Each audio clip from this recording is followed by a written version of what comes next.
हरे कृष्णा। तो हम बात कर रहे हैं शीला रघुनाथ दास गोस्वामी जी के बारे में। पिछले भाग में हमने डिस्कस किया था कि कैसे चैतन्य महाप्रभु के 6 मुख्य जो शिष्य थे, षट गोस्वामी वृंदावन में, उनका कितना बड़ा योगदान था। उनमें जो शीला रघुनाथ दास जी थे, उनका कितना बड़ा योगदान था। आज उन्हीं के कारण हमारे पास चैतन्य चरितामृत है। फिर हमने डिस्कस किया कि जो रघुनाथ दास जी हैं, उनकी आध्यात्मिक जगत में स्पिरिचुअल आइडेंटिटी क्या है, बेसिकली वो कौन है, कैसे वो रास मंजरी हैं या तुलसी मंजरी हैं, उनकी क्या सेवा है, उनकी क्या आयु है, वो कैसे दिखती हैं, कैसे बोलती हैं, वो सब चीज़ें हमने जो है डिस्कस करी थी।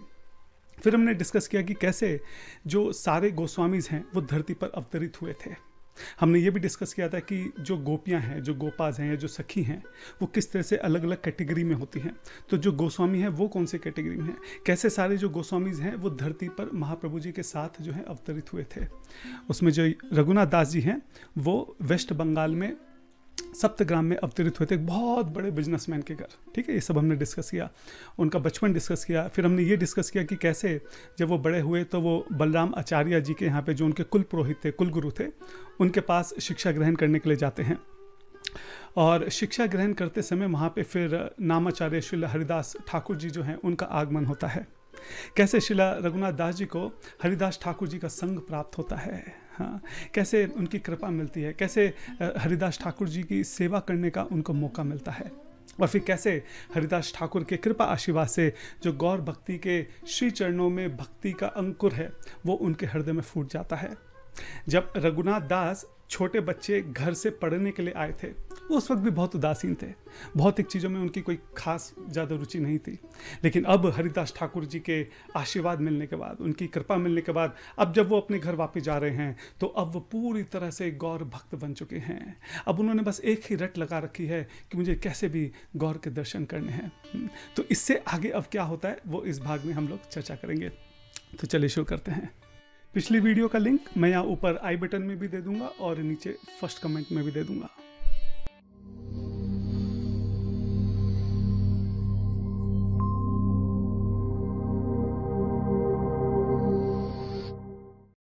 अब जब से रघुनाथ लौट कर आए हैं, तब से उनका हरि नाम जप चल रहा है, श्रीमद् भागवतम का पाठ चल रहा है।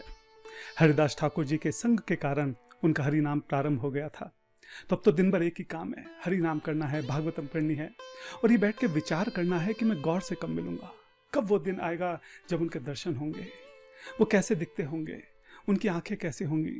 मैंने सुना है कि उनकी आंखें जो हैं वो कमल की पंखड़ियों के समान है, कितनी सुंदर आंखें होंगी। उनके होठ कैसे होंगे, उनका रंग जो है मैंने सुना है सोने के समान है, वो कैसे दिखते होंगे, कितने लंबे होंगे, उनके चरण कैसे होंगे। जब मैं उनसे मिलूंगा तो मैं उनके चरण पकड़ लूंगा, मैं उनसे प्रार्थना करूंगा कि मुझे अपने पास ही रख लें। क्या वो मुझे अपनाएंगे?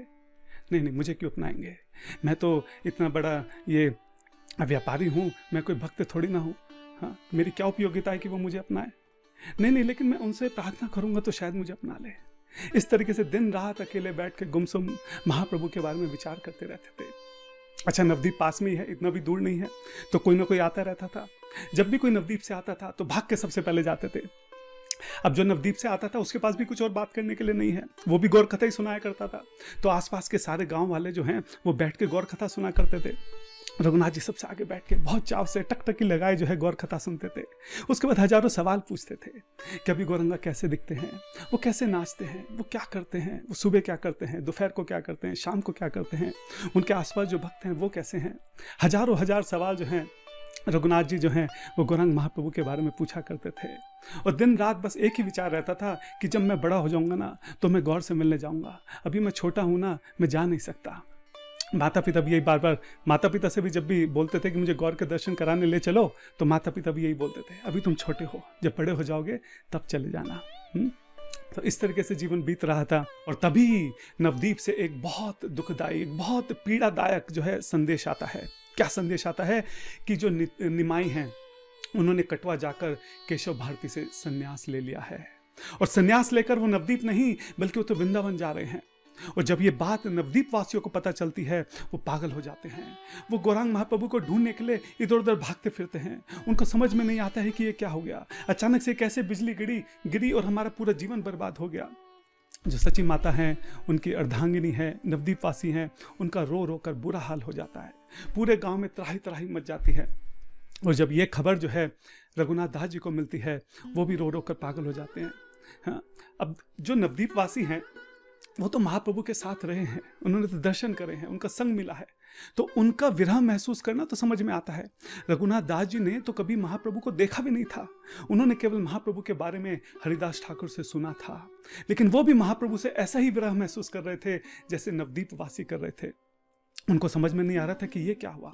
अभी तक तो वो ये सोचते थे कि मैं बड़ा होऊंगा और एक दिन महाप्रभु के दर्शन करने जाऊंगा, एक बार उनसे मिलने जाऊंगा। अब तो यही नहीं पता कि महाप्रभु है कहाँ, कहाँ मिलेंगे, कहाँ ढूंढेंगे। तो वो दिन रात यही विचार करने लगे कि एक दिन मैं महाप्रभु को ढूंढूंगा, वो जहाँ होंगे वहीं जाकर ढूंढूंगा। लेकिन मुझे पता कैसे लगेगा वो कहाँ पर हैं? अरे कहीं ना कहीं तो होंगे, ढूंढा जाएगा। सैनिकों को भिजवाऊंगा, इतने अमीर थे, सोचा सैनिकों को चारों तरफ भिजवाऊंगा, पता करवाऊंगा कि वो कहाँ पर हैं, और जहाँ पर होंगे वहीं जाके उनका चरण आश्रय लूंगा। अब दिन रात जो है इस पीड़ा में रहने लगे कि अभी तक तो यही था कि बड़ा होके मिलूंगा, अब ये भी रहने लगे कि बड़ा होके भी उनको पहले ढूंढना है, उसके बाद उनसे मिलना है। तो इसी तरीके से रघुनाथ दास जी का जीवन जा रहा था। फिर कुछ समय के बाद एक और संदेश मिलता है। क्या संदेश मिलता है कि चैतन्य महाप्रभु जो हैं वो संन्यास लेने के बाद वृंदावन जा रहे थे, लेकिन नित्यानंद प्रभु ने किसी युक्ति से उनको रास्ते से भटकाकर किसी तरह से उनको शांतिपुर ले आए हैं, ताकि सारे नवद्वीपवासी जो हैं उनके दर्शन कर सकें। और ये बात जो है पूरे नवद्वीप मंडल में आग की तरह फैल गई है, और इस वक्त जो है सारे नवद्वीपवासी जो हैं वो शांतिपुर की तरफ भागे जा रहे हैं।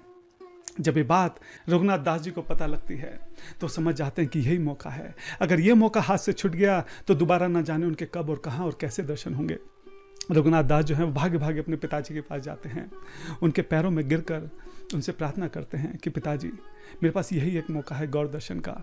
बचपन से जिनके दर्शन के लिए मेरी आंखें तरस रही हैं, ये आखिरी मौका है। ना जाने वो शांतिपुर से कब चले जाएं और ना जाने कहाँ चले जाएं।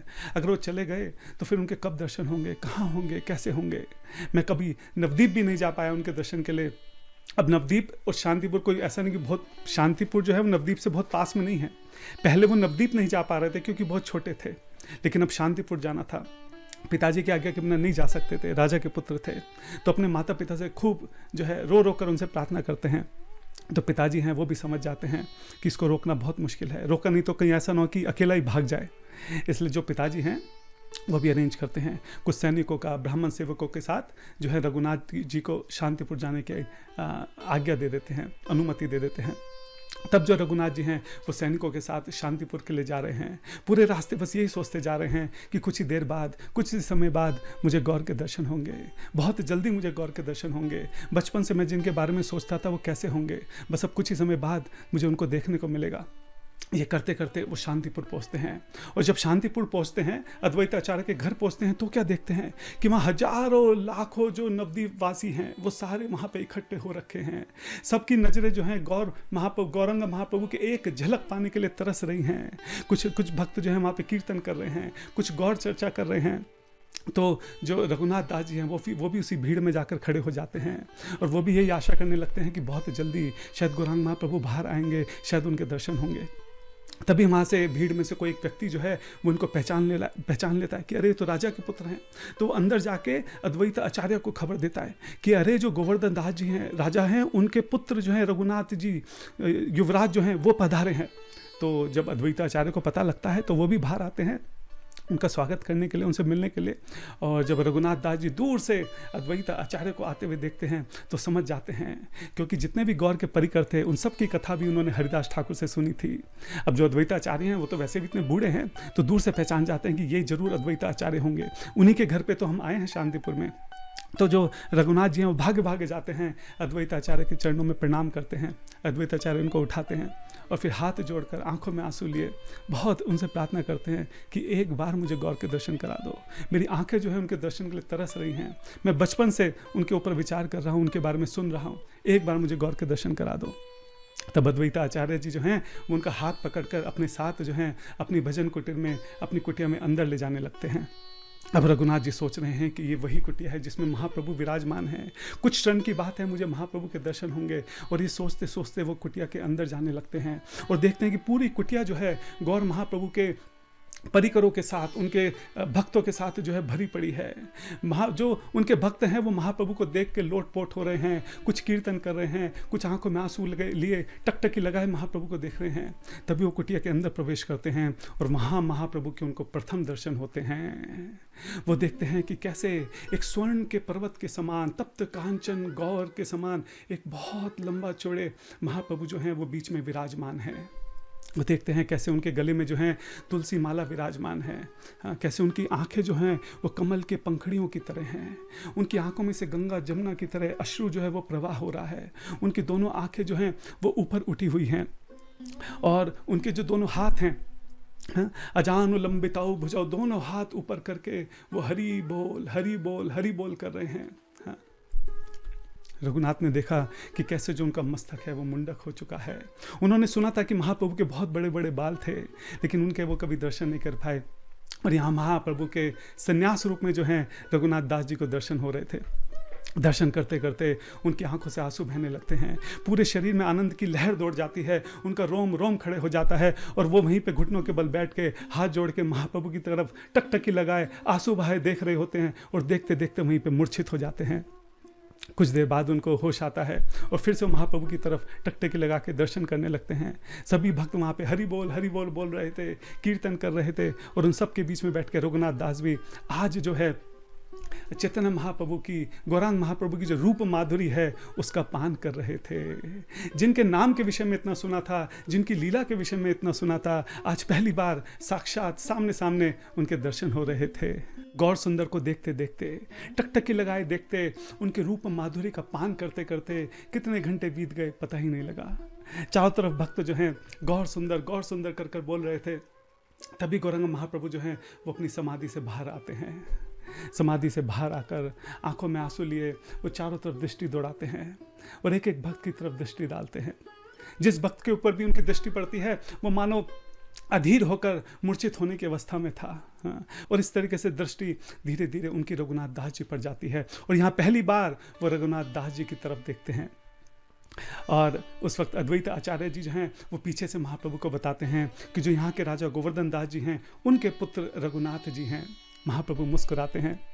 रघुनाथ जी मौका देखते ही फटाफट से आकर महाप्रभु के चरण पकड़ लेते हैं, उन पर अपना सर रखकर फूट फूट कर रोना शुरू कर देते हैं, अपने आंसुओं से उनके चरणों का अभिषेक कर देते हैं। बार बार कभी अपना माथा उनके चरणों पर लगाते हैं, कभी अपनी आंखें उनके चरणों पर लगाते हैं। कुछ बोल नहीं पाते, बस रोते रहते हैं, बिलखते रहते हैं। कुछ समय बाद जो अद्वैत आचार्य जी हैं वो इशारा करते हैं कि महाप्रभु के प्रसाद का समय हो गया है। जो सच्ची माता हैं और जो अद्वैताचार्य की अर्धांगिनी है सीता माता, दोनों मिलकर बहुत सुंदर रसोई बनाती हैं। महाप्रभु जी के लिए खूब सारे पकवान बनते हैं। महाप्रभु जी प्रसाद लेते हैं और प्रसाद लेने के बाद पहली बार महाप्रभु इशारा कर कर बोलते हैं कि जो ये अधरामृत है, उच्चिष्ट है, ये रघुनाथ की तरफ इशारा करके बोलते हैं कि उसको दे दिया जाए। महाप्रभु कभी बोलते नहीं थे, पहली बार ऐसा हुआ था कि महाप्रभु स्वयं बोल रहे हैं कि उनका जो उच्चिष्ट है वो रघुनाथ जी को दे दिया जाए। महाप्रभु का उच्चिष्ट ये कोई हल्की बात नहीं है। अरे देवी देवता जिनके उच्चिष्ट के लिए, अधरामृत के लिए तरसते हैं। महाप्रभु के उच्चिष्ट का मतलब है स्वयं श्री राधा श्याम सुंदर का उच्चिष्ट मिल जाना। अनंत कोटि वैष्णवों का जो अधरामृत है वो महाप्रभु के अधरामृत में एक कण के समान है। महादेव जिनके उच्चिष्ट के लिए तरसते हैं, ब्रह्मा जी जिनके उच्चिष्ट के लिए तरसते हैं, यहाँ पे रघुनाथ जी को उनका उच्चिष्ट मिल रहा था।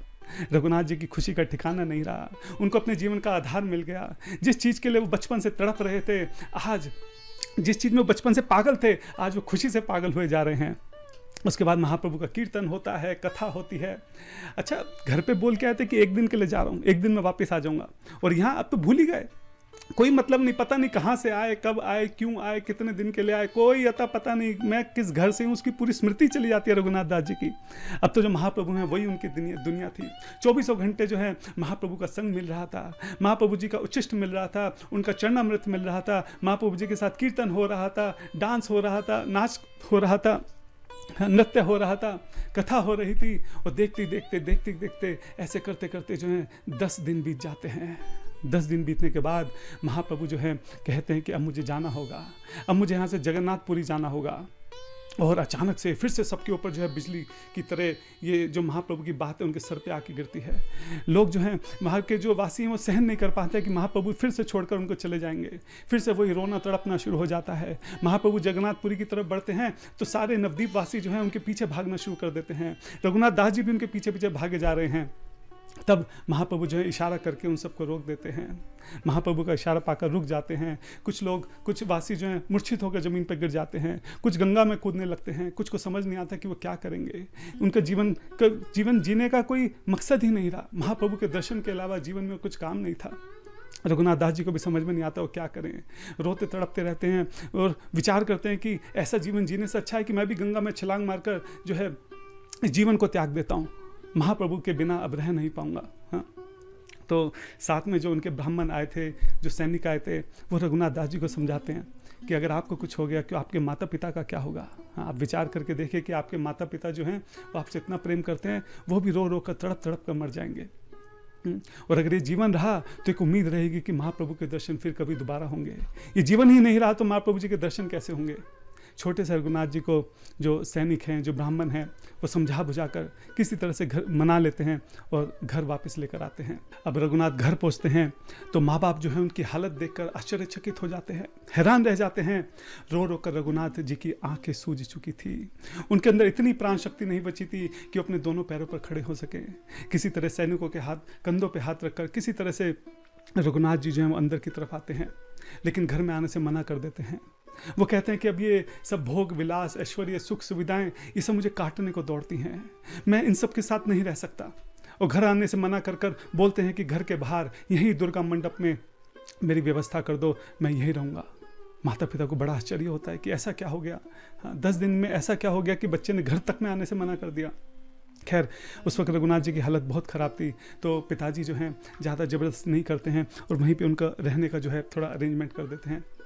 अब दिन रात जो है रघुनाथ जो हैं दिन रात गौर सुंदर को याद कर कर केवल दिन रात रोते रहते थे, तड़पते रहते थे, नाम जप करते रहते थे, विचार करते रहते थे कि वो समय कब आएगा जब दोबारा से उनको गौर दर्शन होंगे। कई बार प्रेम उन्माद की अवस्था में दोनों हाथ ऊपर उठाए हे गोरंगा कहते हुए भाग जाया करते थे। फिर सैनिक जो है उनको ढूंढ ढांढ के किसी तरह से वापस लाया करते थे। कई बार जो है योजना बनाकर भागते थे, विचार करते थे कि किसी तरह से मैं यहाँ से भाग जाता हूँ, गौर सुंदर को तो मैं ढूंढ ही लूँगा, जहाँ पे भी होंगे मैं उनके साथ रहूँगा, उन्हीं की सेवा करूँगा, उनका ही चरण आश्रय लूँगा। ये विचार कर कर कई बार उन्होंने युक्ति बनाई, कई बार योजना बनाई और आधी रात को अलग अलग तरीके से भागना शुरू किया। जो गोवर्धन दास जी थे उन्होंने भी सैनिकों की एक टुकड़ी जो है केवल उनकी सुरक्षा में लगा रखी थी, केवल इस पे लगा रखी थी कि कहीं वो भाग ना जाएं। चारों तरफ सैनिकों का दल तैनात थे। हाँ, और जब भी रघुनाथ अपने घर से भागते थे सैनिकों का एक दल जो है उनको पकड़ लेता था, पकड़ के वापस लाता था। फिर कुछ दिन बाद वो भागने का प्रयास करते थे और फिर इसी तरीके से सैनिकों का दल जो है पकड़ कर उनको वापस लाता था। अब सोचने का विचार है कि जिस भोग ऐश्वर्य के पीछे हम सब लोग भाग रहे हैं, दिन रात मेहनत कर रहे हैं, ज़्यादा पैसा कमाना चाहते हैं, हाँ, धन दौलत, रुपया, पैसा, यश, हाँ, ये सब जिसके पीछे पूरी दुनिया पागलों की तरह दिन रात भाग रही है, रघुनाथ दिन रात इन सब चीज़ों से परे भाग रहे थे। हाँ, किसी ने सलाह दी कि काम करो, इसका विवाह कर दो, कोई सुंदर सी लड़की देखकर इसका विवाह कर दो, एक बार विवाह हो जाएगा तो गृहस्थ आश्रम में फंस जाएगा। माँ बाप को ये बात समझ में आ गई तो बहुत एक स्वर्ग के समान, स्वर्ग की अप्सरा के समान एक बहुत ही ज़्यादा सुंदर कन्या देखकर जबरदस्ती उसकी विवाह करने का प्रयास करते हैं। रघुनाथ दास मना करते हैं तो माँ बाप कहते हैं कि हम अपने प्राण त्याग देंगे। अपना वास्ता देकर, कसम खिलाकर, जैसे तैसे करके रघुनाथ दास जी का जबरदस्ती उस कन्या के साथ विवाह कर दिया जाता है। लेकिन रघुनाथ दास जी पे कोई अंतर नहीं पड़ता है। वो उसी तरह बाहर, घर के बाहर दुर्गा मंडप पर रहते हैं, उसी तरह दिन रात रोते हैं, तड़पते हैं, गौर सुंदर कहकर भागते हैं। दिन रात, रातों रात उनकी रोने तड़पने की आवाज़ें आया करती थी। अब माँ तो माँ ही है। रघुनाथ की हालत देख के माँ का कलेजा भी फटा जा रहा था। एक दिन की बात है, वो रोते रोते अपने पति दामोदर जी से बोलती हैं, कहती हैं कि मेरा पुत्र एक दिन मुझे छोड़कर चला जाएगा। हाँ, मैं आपसे हाथ जोड़कर विनती करती हूँ, आप एक काम करिए। गोवर्धन जी बोलते हैं कि बताओ क्या करना है। वो कहते हैं कि इसके हाथ पांव जो हैं वो जंजीरों से बांध दीजिए। जंजीरों से बंधा रहेगा तो बार बार भागने का प्रयास नहीं करेगा, नहीं तो एक दिन भाग जाएगा, सैनिकों के हाथ नहीं आएगा और हमें छोड़ के हमेशा हमेशा के लिए चला जाएगा। अब देखिए यहाँ पे गोवर्धन जी क्या बोलते हैं, बहुत ऐतिहासिक गोवर्धन जी ने यहाँ पे जवाब दिया। वो कहते हैं कि स्वर्ग जैसा ऐश्वर्य जिसको नहीं बांध पाया, हाँ, अप्सरा जैसी सुंदर पत्नी जिसको नहीं बांध पाई, तुम्हारी जंजीरें उसको कब तक रोक लेंगी? इसको कृष्ण प्रेम का रोग लग चुका है, इसको गौर का रोग लग चुका है, इसको भक्ति का रोग लग चुका है। अब ये किसी के रोके नहीं रुकेगा। देवी तुम ये मान के चलो कि हम अपना पुत्र खो चुके हैं, आज नहीं तो कल ये चला ही जाएगा। ये मान के चलो कि हमारे भाग्य में कभी पुत्र का सुख था ही नहीं। जब उनकी माताएं बात सुनती हैं तो और ज्यादा फूट फूट कर रोने लगती हैं, और कहीं ना कहीं माँ बाप इस बात को समझ जाते हैं कि वो अपना पुत्र खो चुके हैं। और इसी तरीके से दिन बीतते रहते हैं, कई महीने कई साल बीत जाते हैं, और लगभग 4.5-5 साल बीतने के बाद फिर से एक दिन खबर आती है। क्या खबर आती है? कि गौरांग महाप्रभु एक बार फिर से शांतिपुर में अद्वैत आचार्य के घर पधारे हैं। और जैसे ये खबर आती है, फिर से चारों तरफ तहलका मच जाता है। फिर से सारे नवद्वीप वासी जो हैं वो शांतिपुर की तरफ भागते हैं। फिर से रघुनाथ जी जो हैं वो अपने पिताजी के पास जाते हैं, उनके चरणों पे सर रखकर गिड़गिड़ा कर रोने लगते हैं कि पिताजी मुझे गौर के पास जाने दो, मुझे एक बार गौर सुंदर के दर्शन करने दो, मैं आपसे वादा करता हूँ कि मैं वापस लौट आऊँगा। पिताजी जानते थे कि कभी वापस नहीं आएगा। अगर इस बार उन्होंने अपने लड़के को जाने दिया तो वो फिर कभी वापस नहीं आएगा। लेकिन रघुनाथ जी की हालत ऐसी थी, जिस तरह से रो रहे थे, बिलक रहे थे, पिताजी समझ गए थे कि अगर इसको नहीं जाने दिया तो भी ये यहीं पे रो रो के अपना दम तोड़ देगा, रो रो के अपने प्राण त्याग देगा। तो पिताजी के पास कोई चारा नहीं था। उन्होंने फिर से कुछ सैनिकों के साथ और कुछ ब्राह्मण सेवकों के साथ रघुनाथ जी को गौरांग महाप्रभु के दर्शन के लिए आज्ञा दे दी। अब रघुनाथ जी फिर से शांतिपुर पहुंचते हैं, फिर से उसी तरह भीड़ होती है, फिर से वो कुटिया के अंदर जाते हैं, फिर से महाप्रभु के दर्शन होते हैं, फिर से उनके चरण पकड़ के फूट फूट के रोना शुरू कर देते हैं। कुछ बोल नहीं पाते हैं, बस रोते रहते हैं। अब की बार तो महाप्रभु जी की आंखें भी सजल हो जाती हैं, और फिर से वही सिलसिला शुरू होता है। फिर से महाप्रभु का कीर्तन होता है, फिर से वही दिव्य नृत्य होता है, फिर से महाप्रभु का जो अद्रामृत है, जो उच्छिष्ट है, वो रघुनाथ को मिलता है। देखते देखते दिन बीतते चले जाते हैं, और कुछ दिन के पश्चात फिर से महाप्रभु बोलते हैं कि अब मुझे जाना होगा, अब मुझे जगन्नाथपुरी जाना होगा। और जैसे ही महाप्रभु ये बात बोलते हैं, फिर से सारे भक्तों की हालत खराब हो जाती है। फिर से ऐसा लगता है कि जैसे एक झटके में कोई तूफान आया और सब कुछ ले गया। रघुनाथ जी जो कई सालों के बाद हंसे थे, कई सालों के बाद उनके चेहरे पे मुस्कुराहट आई थी, कई सालों के बाद चैतन्य महाप्रभु के श्रीमुख से कथा सुनते सुनते वो खिलखिलाकर हंसते थे। कितने दिनों से टकटकी लगाए महाप्रभु की तरफ वो देख रहे थे और मुस्कुराते रहते थे। कितने सालों के बाद उनको खुशी महसूस हुई थी। लेकिन जैसे ही महाप्रभु जी ने बोला कि अब उनको पुरी जाना होगा, रघुनाथ जी एकदम फिर से गंभीर हो गए, एकदम फिर से उदास हो गए। क्षण भर के लिए उनको फिर से लगा कि उनकी पूरा जीवन जो है वो तो भूल ही गए थे। उनको लगा कि बस मेरा जीवन अब ऐसे ही चलता रहेगा, अब मैं हमेशा महाप्रभु के साथ ही रहने वाला हूँ। वो फिर से उनको महसूस हुआ कि महाप्रभु अब चले गए, ना जाने फिर कब दर्शन होंगे। मैं घर वापस जाऊँगा, वहाँ फिर से मुझे जंजीरों में बांध दिया जाएगा, चारों तरफ सैनिक लगा दिए जाएंगे, ना जाने महाप्रभु के कब दर्शन होंगे, कब दर्शन नहीं होंगे।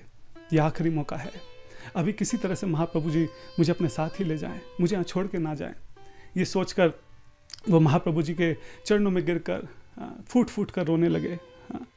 वहाँ पे सभी महाप्रभु जी परिकर देख रहे थे, सब समझ रहे थे रघुनाथ जी क्या बोलना चाहते हैं। हालांकि रघुनाथ जी ने अपने मुंह से कुछ नहीं बोला, लेकिन वो जिस तरह से रो रो कर महाप्रभु के चरणों में अपना सर रगड़ रहे थे, वहाँ पे अद्वैत आचार्य खड़े थे। उन्होंने महाप्रभु जी से कहा कि महाप्रभु आप तो जानते ही हैं रघुनाथ जी को, यह आपके प्रेम में पागल है, यह आपके बिना रह नहीं सकता, कुछ कीजिए वरना इसी तरह से रो रो कर अपने प्राण त्याग देगा। तब महाप्रभु क्या बोलते हैं, ये हम सब के लिए, एक्चुअली वो रघुनाथ जी से बोलते हैं, लेकिन ये लेसन रघुनाथ के लिए नहीं है, रघुनाथ जी के जरिए वो ये बात हम सबको बोलना चाहते हैं। महाप्रभु कहते हैं, चैतन्य चरितामृत मध्य लीला 16वां अध्याय 238वां श्लोक है। मरकटा वैराग्य ना कर लोक देखना, यथा योग्य विषय भुंज अनासक्त हना। महाप्रभु कहते हैं कि मरकट वैराग्य जो है उसकी तरह हमको भक्ति नहीं करनी है। मरकट वैराग्य का क्या मतलब है? मरकट मतलब होता है बंदर। बंदर की तरह हमको वैराग्य नहीं धारण करना है। बंदर कैसा होता है? अगर हम ध्यान से देखें तो बंदर जो है वो पेड़ के ऊपर रहता है, कोई उसका घर झोपड़ी या कोई गुफा या ऐसा कुछ नहीं है, सिंपल एक पेड़ के ऊपर रहता है, कुछ नहीं पहनता है, जो मिलता है खा लेता है।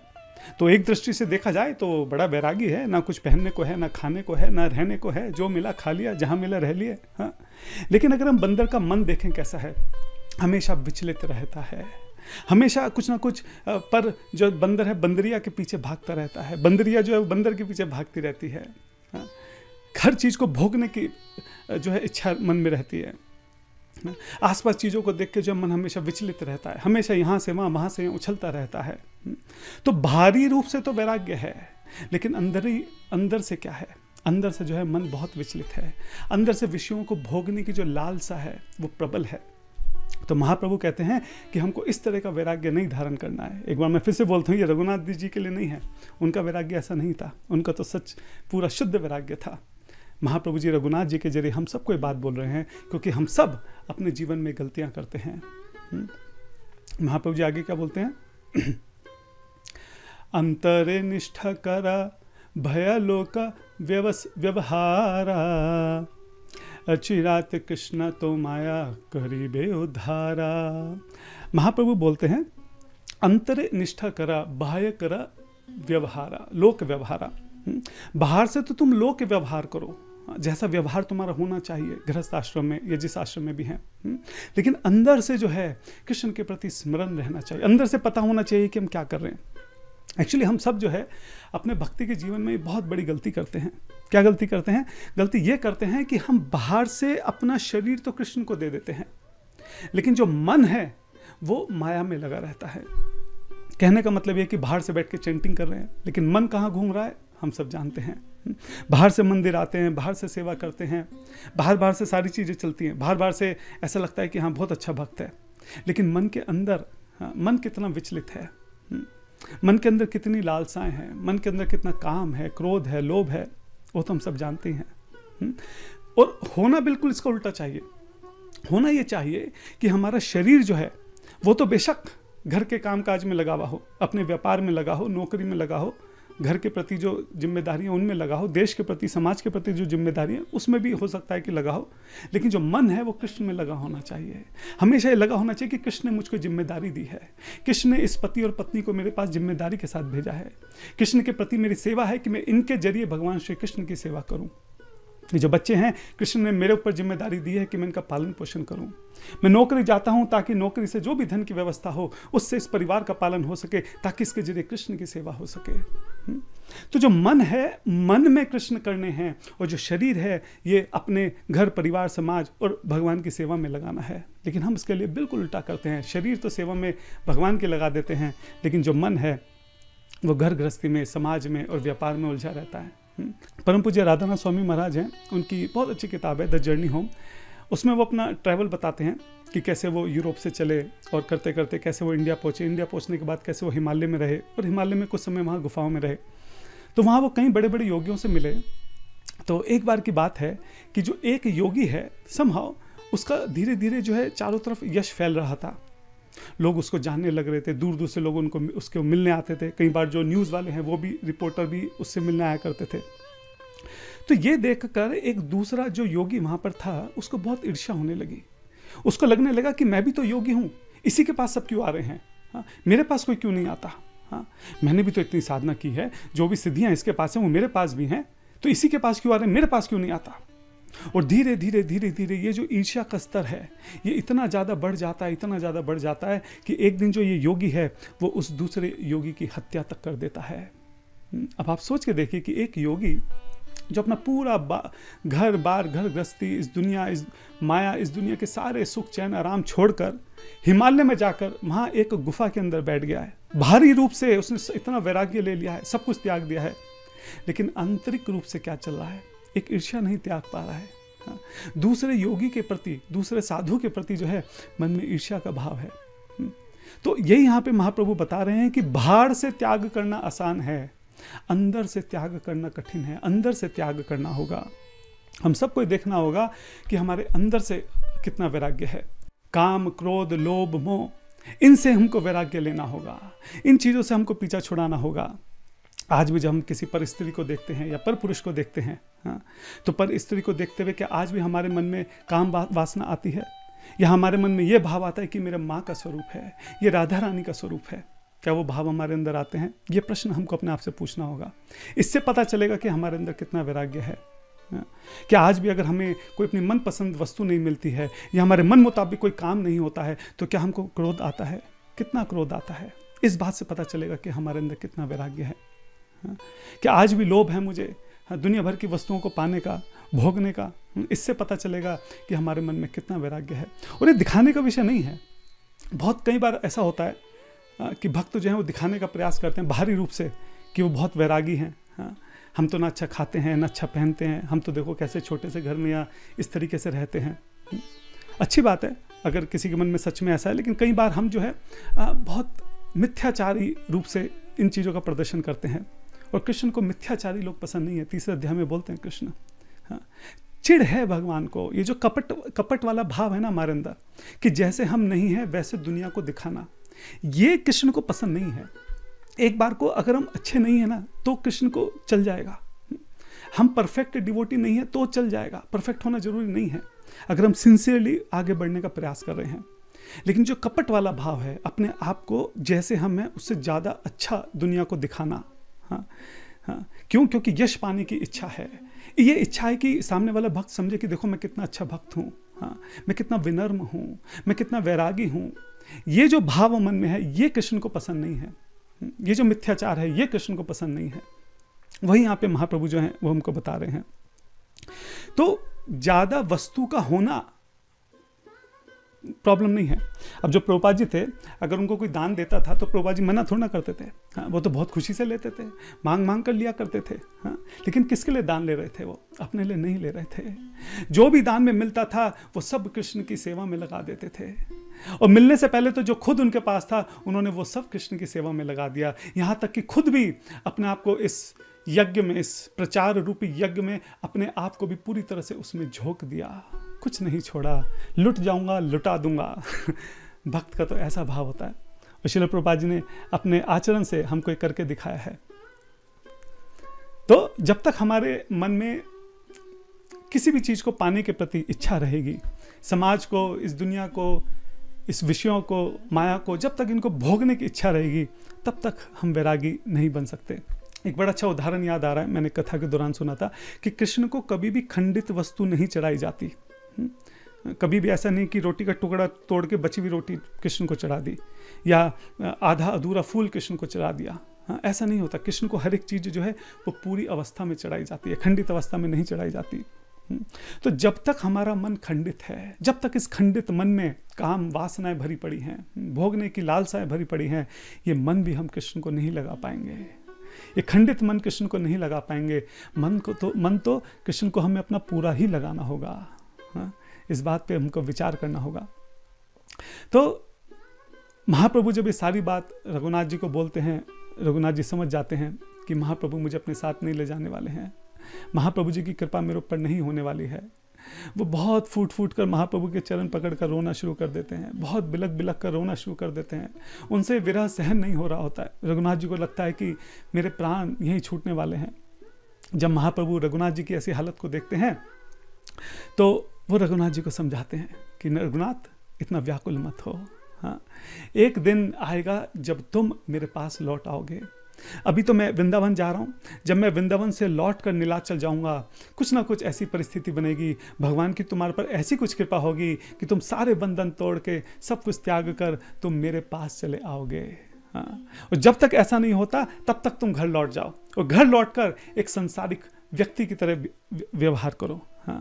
अपने घर वालों के प्रति, अपने पति पत्नी के प्रति, अपने माता पिता के प्रति, बच्चों के प्रति, समाज के प्रति, देश के प्रति ऐसा व्यवहार करो जैसा कि कोई भी एक साधारण व्यक्ति करता है। लेकिन अंदर से हमेशा मेरा विचार करते रहो, अंदर से हमेशा कृष्ण के विषय में विचार करते रहो, कृष्ण की सेवा समझकर इन सारे कार्य को करते रहो। तो रघुनाथ जी समझ गए कि भगवान का क्या यहाँ पे क्या इंडिकेशन है, भगवान यहाँ पे क्या समझाना चाह रहे हैं कि बहुत जल्दी वो समय आएगा जब मैं भगवान के पास लौट आऊँगा। ये सुनकर रघुनाथ जी को थोड़ी सांत्वना मिलती है कि आज नहीं तो कल बहुत जल्दी वो समय आने वाला है जब मैं महाप्रभु जी के पास लौट आऊँगा।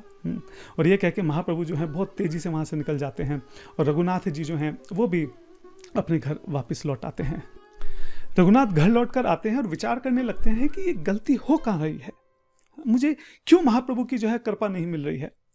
जगाई मगाई पर भी महाप्रभु की कृपा हो गई, क्या मैं जगाई मगाई से भी ज़्यादा निंदनीय हूँ? क्या मैं उससे भी ज़्यादा बड़ा पापी हूँ? क्यों महाप्रभु मेरे पर कृपा नहीं कर रहे हैं? रघुनाथ जी इसके ऊपर विचार करने लगते हैं तो क्या कारण था कि रघुनाथ जी के ऊपर कृपा नहीं हो रही थी? हाँ, ये हम चर्चा करेंगे अगले भाग में। हरे कृष्णा।